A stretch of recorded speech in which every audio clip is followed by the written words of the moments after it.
नमस्कार बच्चों, कैसे हैं आप सब। चलिए, 7वीं कक्षा के इस वीडियो के अंदर हम आज सीखेंगे पाठ नंबर 14, जिसे शीर्षक दिया है खान पान की बदलती तस्वीरें।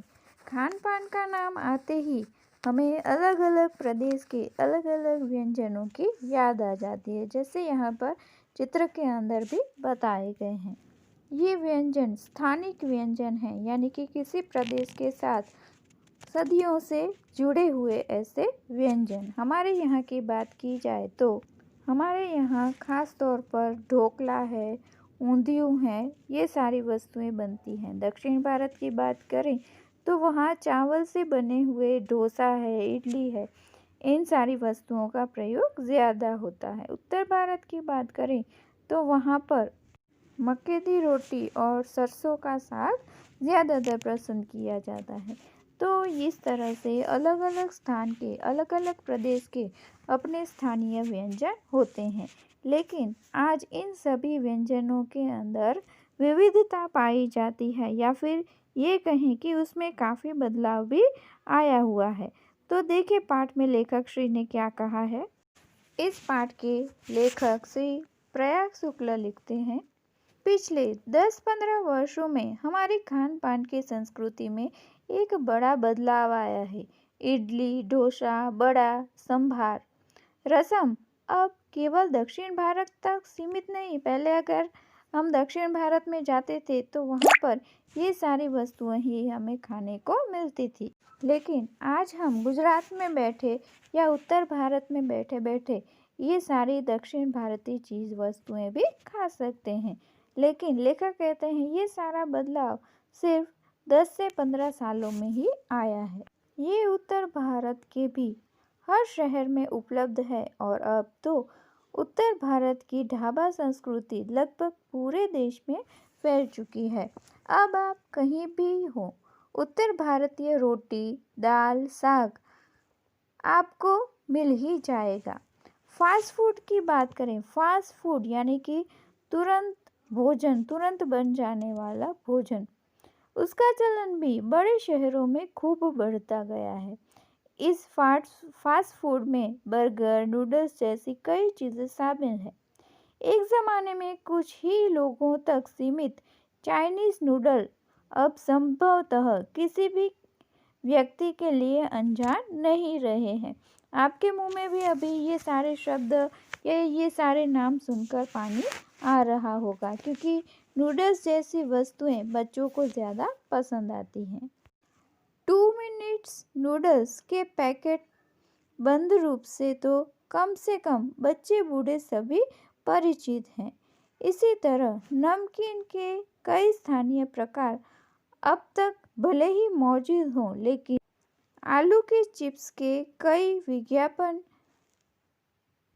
तेजी से घर घर में अपनी जगह बना रहे हैं। यानी कि आलू के चिप्स के अलग अलग स्वरूप आज हम देख पाते हैं। गुजराती ढोकला, गाठिया भी अब देश के कई हिस्सों में स्वाद लेकर खाए जाते हैं, और बंगाली मिठाइयों के केवल रस भरी चर्चा ही नहीं होती, वे कई शहरों में पहले की तुलना में अधिक उपलब्ध हैं।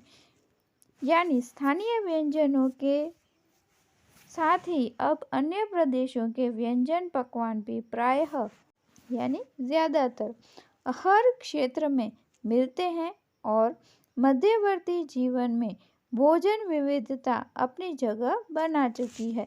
यानी मध्यवर्गीय जो परिवार है, ये सारे अलग अलग प्रकार के भोजन खाना सीख चुके हैं।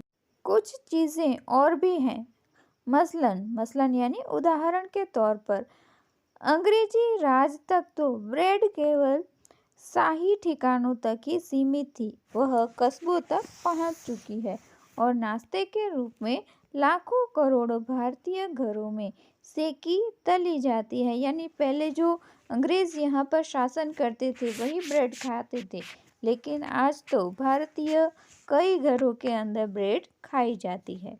खान पान की इस बदली हुई संस्कृति से सबसे अधिक प्रभावित नई पीढ़ी हुई है, जो पहले के स्थानीय व्यंजनों के बारे में बहुत कम जानती है, पर कई नए व्यंजनों के बारे में बहुत कुछ जानती है। यानी कि आप जैसे बच्चों की बात की गई है, जो पुराने खान पान की वस्तुएं थी उसके बारे में शायद आपने नाम भी न सुने हो, ऐसे नाम हुआ करते थे। लेकिन आज की अगर बात की जाए तो आप नूडल्स है, बर्गर है, पिज़्ज़ा है, इन सारे नए शब्दों से काफ़ी परिचित हैं। लेकिन पुराने खाने की वस्तुओं के बारे में आप इतना नहीं जानते, जो बहुत ही स्वादिष्ट हुआ करती थी। स्थानीय व्यंजन भी तो अब घटकर कुछ ही चीज़ों तक सीमित रह गए हैं।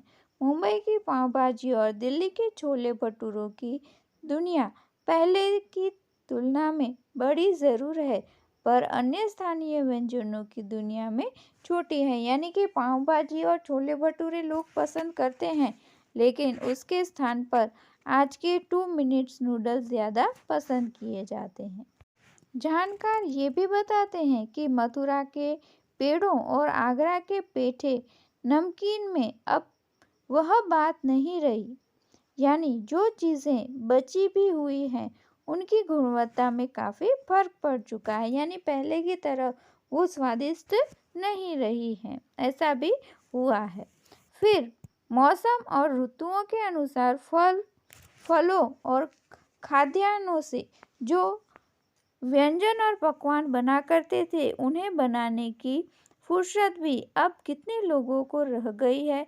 यानी जीवन इतना फास्ट हो गया है कि गृहिणियां वो बनाने का समय नहीं निकाल पा रही हैं। अब गृहिणियां कामकाजी महिलाओं के लिए खरबूजे के बीज सुखाना, छिलना और फिर उससे व्यंजन तैयार करना सचमुच दुस्साध्य है। यानी कि कठिन काम बन गया है। यानी हम पाते हैं कि एक और तो स्थानीय व्यंजनों में कमी आई है। यानी पहले के व्यंजन अब कम मिल रहे हैं। दूसरी ओर वे ही देसी विदेशी व्यंजन अपनाए जा रहे हैं, जिन्हें खाने पकाने में सुविधा हो। जटिल प्रक्रियाओं वाली चीज़ें को कभी कभार व्यंजन पुस्तिकाओं के आधार पर तैयार किया जाता है। यानी कि जो ऐसी चीज़ें हैं जिन्हें बनाने में समय लगता है, ऐसी चीज़ों को व्यंजन पुस्तिका यानी कि रेसिपी बुक के अंदर से सीखकर बना भी लिया जाता है। अब शहरी जीवन में जो भागम भाग है उसे देखते हुए यह स्थिति स्वाभाविक लगती है। फिर कमर तोड़ महंगाई में भी लोगों को कई चीज़ों से धीरे धीरे वंचित कर दिया है। यानी कि महंगाई इतनी बढ़ गई है कि तेल के दाम, घी के दाम, फिर दाल के दाम इतने बढ़ गए हैं कि लोग कुछ वस्तुओं से तो वंचित यानी दूर ही हो गए हैं, क्योंकि कमाई इतनी कम है और उनकी आमदनी कम होने के कारण वे इतना खर्च नहीं कर पा रहे हैं। जिन व्यंजनों में बिना मेवों के स्वाद नहीं आता था, उन्हें बनाने पकाने के बारे में भला कौन 4 बार नहीं सोचेगा। बहुत सारे ड्राई फ्रूट डालने पड़े, ऐसी वस्तुएं बनाने के बारे में आज मध्यम वर्गीय लोग सोचते हैं, क्योंकि उनकी जेब पर असर पड़ता है। तो इस तरह खाने की वस्तुओं में आज परिवर्तन भी देखा जा रहा है। खान पान की चीज़ों को एक मिश्रित संस्कृति बन गई है। इसके अपने सकारात्मक पक्ष भी हैं। यानी कि पहले की तरह सिर्फ दक्षिण भारतीय वस्तुएं सिर्फ दक्षिण भारत में मिलती हों, गुजरात की खाने की वस्तुएं सिर्फ गुजरात में ऐसी मिलती हों, ऐसा अब नहीं रहा है, क्योंकि सभी संस्कृतियां मिल चुकी हैं और उसके कुछ पॉजिटिव पॉइंट्स भी मिले हैं। गृहिणियों और कामकाजी महिलाओं को अब जल्दी तैयार हो जाने वाले विविध व्यंजनों की विधियां उपलब्ध हैं। यानी जो वर्किंग वूमन हैं उन्हें जल्दी बन जाए ऐसी जो डिशेस हैं उनकी विधियां यानी रेसिपी भी मिल जाती है। नई पीढ़ी को देश विदेश के व्यंजनों को जानने का सुयोग मिला है, भले ही किन्हीं कारणों से और किन्हीं खान पान रूपों में, क्योंकि यह भी एक सच्चाई है कि विविध व्यंजन इन्हें निखालस रूप में उपलब्ध नहीं है। यानी कुछ व्यंजन हम जान चुके हैं दूसरे देशों के, वह बनाने में अब नई पीढ़ी काफ़ी उत्सुक रहती है। आज के बाद उद्योग धंधों, नौकरियों, तबादले यानी ट्रांसफ़र होना, दूसरी जगह पर नौकरी लगना, तबादलों का जो एक नया विस्तार हुआ है, उसके कारण भी खान पान की चीज़ें किसी एक प्रदेश से दूसरे प्रदेश में पहुंची हैं। बड़े शहरों के मध्यम वर्गीय स्कूलों में जब दोपहर के टिफिन के वक्त बच्चों के टिफिन के डिब्बे खुलते हैं तो उनसे विभिन्न प्रदेश के व्यंजनों की एक खुशबू उठती है। कोई दक्षिण भारत का ट्रांसफ़र होकर गया है, कोई उत्तर भारत से ट्रांसफ़र होकर गया है, तो जब कभी स्कूल के रिसेस का समय होता है तो सभी अपने अपने घर से अपने अपने टिफ़िन में अपने अपने प्रदेश की वस्तुएं अपनी मम्मी से, अपनी बहनों से बनाकर आए हुए होते हैं और ये सारी खुशबुएं मिल जाती हैं। हम खान पान से भी एक दूसरे को जानते हैं। इस दृष्टि से देखें तो खान पान की नई संस्कृति में हमें राष्ट्रीय एकता के लिए बीज भी मिलते हैं, यानी कि एक जगह पर अनेक व्यक्ति, अनेक प्रदेश के बच्चे एक साथ मिलकर खाना खाते हैं। ये भी एक एकता की मिसाल हो सकती है। बीज भली भांति सभी अंकुरित होंगे जब हम खान पान से जुड़ी हुई दूसरी चीज़ों की ओर भी ध्यान देंगे। मसलन यानी उदाहरण के तौर पर मैंने दूसरी बार भी ये समझाया है, हम उस बोली, बानी, भाषा, भूषा आदि को भी किसी न किसी रूप में ज़्यादा जानेंगे जो किसी खान पान विशेष से जुड़ी हुई है। यानी कि ये जो स्कूली बच्चे हैं एक दूसरे के खान पान को जान गए, अब वहाँ के रीति रिवाज, उनकी बोली को भी धीरे धीरे जानेंगे। इसके साथ ध्यान देने की बात यह है कि स्थानीय व्यंजनों का पुनरुद्धार भी जरूरी है, जिन्हें अब एथनिक कहकर पुकारने का चलन बढ़ता जा रहा है। यानी कि आज के खान पान के बारे में तो बच्चे जानते हैं, लेकिन कुछ पुरानी इतनी स्वादिष्ट वस्तुएं हैं जिनके बारे में बच्चे नहीं जानते, तो उन्हें इन सारी वस्तुओं को जानना होगा। उन पुराने व्यंजनों को आज एथनिक कहकर पुकारा जाता है।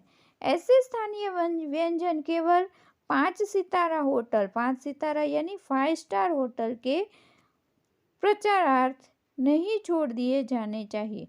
5 सितारा होटलों में वे कभी कभार मिलते रहते हैं, पर घरों बाजारों से गायब हो जाएं तो यह एक दुर्भाग्य की बात होगी।